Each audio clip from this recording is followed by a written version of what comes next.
Assalamu alaikum, dear friends. Hope all of you are doing good. Welcome to my YouTube channel. Dear friends, आज हम कुछ बहुत ही practical veg discuss करने जा रहे हैं to use English language or to speak English sentences quite easily.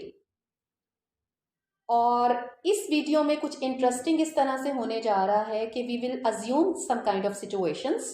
हम फर्ज करेंगे कि अगर इस तरह की सिचुएशन है तो हमने उस तरह की सिचुएशन में किस तरह इंग्लिश सेंटेंसेस को यूज करना है, मोल्ड करना है, इस्तेमाल करना है. So it's going to be of much benefit and it's going to be very practical and very moving, especially for the ones who really want to learn English language and who really want to speak in English. So it's going to be very easy as well. बहुत आसान और बहुत ही practical way में आप बहुत कुछ सीखने जा रहे हैं. But before I begin, I will request all the newcomers to please like and subscribe my channel. Thank you. So here we गो.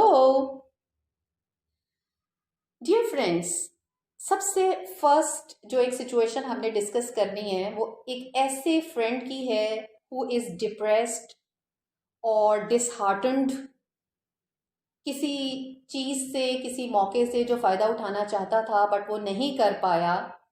उसके लिए हम उसको कैसे इनकरेज कर सकते हैं. So the sentence you can see on the screen is, there are plenty more fish in the sea. There are plenty more fish in the sea. अब ये सेंटेंस क्या शो कर रहा है कि we are trying to encourage some other person who is worried, who is depressed. तो आप उसे हौसला दे रहे हैं, आप उसे हिम्मत दे रहे हैं कि डोंट यू वरी, अभी और भी बहुत से मौके आएंगे टू गेट सक्सेसफुल और to get really what you want. So don't get depressed. Again the kind of sentence, motivational sentence that you can use, there are plenty more fish in the sea. Okay. Next situation, we will discuss the difference between a few and few. Let's discuss a sentence. I watched a few movies, but few were good. अब यहाँ इस sentence में आपको a few भी नजर आया और few भी. Why? The logic behind that is, a few का मतलब है कि कुछ चंद एक बट काउंटेबल, जिनको आप गिन सकते थे. बट जस्ट फ्यू मीन्स उसमें से थोड़ी सी, कम, बहुत थोड़ी मिकदार या थोड़ी तादाद. जैसे मैंने चंद एक मूवीज देखी, जो मुझे पता है चंद एक कौन सी देखी, लेकिन उसमें से जो अच्छी थी वो बहुत कम थी. Let me give you another example. I played a few games but only few were worth playing. Again the use of a few and few. First में आपने कहा कि मैंने चंद एक गेम्स खेली, लेकिन उसमें से थोड़ी ही थी जो खेली जाने के काबिल थी. So here you got to know the difference between a few and few. अब आप एक सेंटेंस बनाएं, उसकी इंग्लिश करें. जैसे मैंने कुछ कपड़े खरीदे लेकिन थोड़े ही कपड़े अच्छे थे. Just translate this sentence into English according to the rule that I have just discussed with you and comment me. मुझे comment में बताइए कि इसकी आप क्या इंग्लिश करेंगे. Okay. Now let's move toward another situation, another very interesting situation. Viewers, हम अक्सर इस तरह का सेंटेंस बोलते हैं, मुझे तो यकीन ही नहीं आ रहा. जैसे अक्सर आपका कोई फ्रेंड है, वो एग्जाम में टॉप कर लेता है, लेकिन आपको नहीं लगता कि वो टॉप करने वाला था, उसमें तो इतने गट्स ही नहीं थे. तो आप ये सुन के क्या कहेंगे, मुझे तो यकीन ही नहीं आ रहा. How would you say it in English? I am not believing it. No no, that's not the right structure. आप क्या कहेंगे?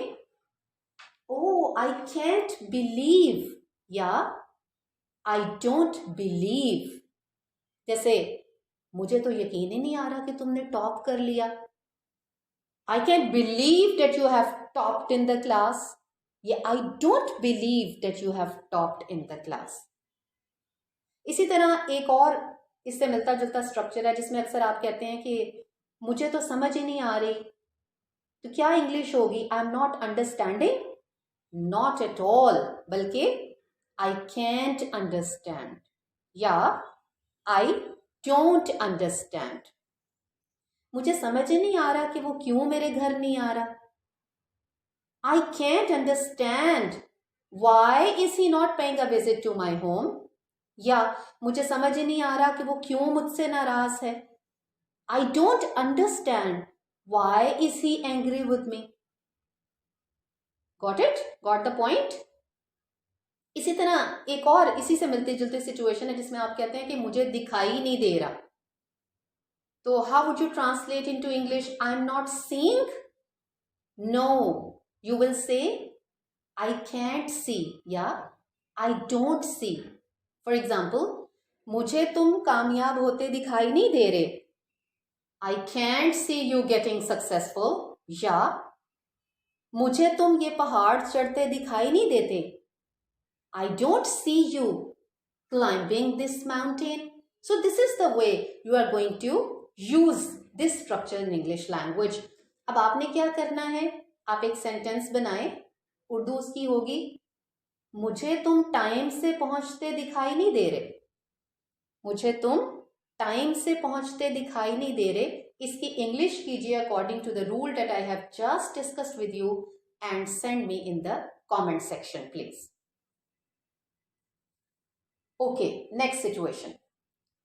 डियर फ्रेंड्स, बहुत दफा ऐसा होता है कि हमें किसी चीज की ज्यादा जरूरत होती है, ज्यादा तलब होती है, लेकिन जो हमें मिल रहा होता है वो बहुत थोड़ा होता है। हम उतना नहीं हासिल कर रहे, उतना नहीं हमें मिल रहा जितनी हमारी रिक्वायरमेंट है। तो आपने उर्दू में अक्सर ये मुहावरा सुना होगा, ये तो ऊंट के मुंह में जीरे के बराबर है। इसको हम कैसे इंग्लिश में ट्रांसलेट करेंगे? Let's assume a situation. Suppose a situation जैसे स्टूडेंट ए है, वो कह रहा है कि I am feeling much hungry, I want to eat a heavy meal. और स्टूडेंट बी है दूसरी तरफ, वो उसे एक स्लाइस ऑफ बिस्किट दे के कहता है okay take it, have it, eat it. तो आगे से आप समझ सकते हैं कि स्टूडेंट ए का रिप्लाई क्या होगा। What should be the reply off student A? It's like a drop in the ocean. It's like a drop in the ocean, यानी ये तो बहुत थोड़ा है, मेरी भूख के मुकाबले में ये तो बहुत कम है, यानी ऊंट के मुंह में जीरे के बराबर है। तो इस तरह से आप ऐसी सिचुएशन में इस तरह का इंग्लिश सेंटेंस यूज कर सकते हैं। Okay, let's discuss another situation. फर्ज करते हैं जी मेरे घर कुछ गेस्ट्स आए हैं और मैं उनसे पूछती हूँ कि आप लोग कैसे आए।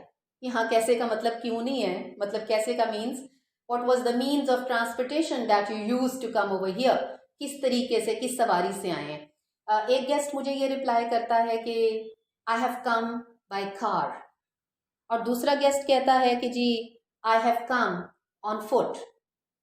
अब एक ने बाय यूज किया है, एक ने ऑन यूज किया है, so what is the difference between the two? So here is the logic, please try to learn it.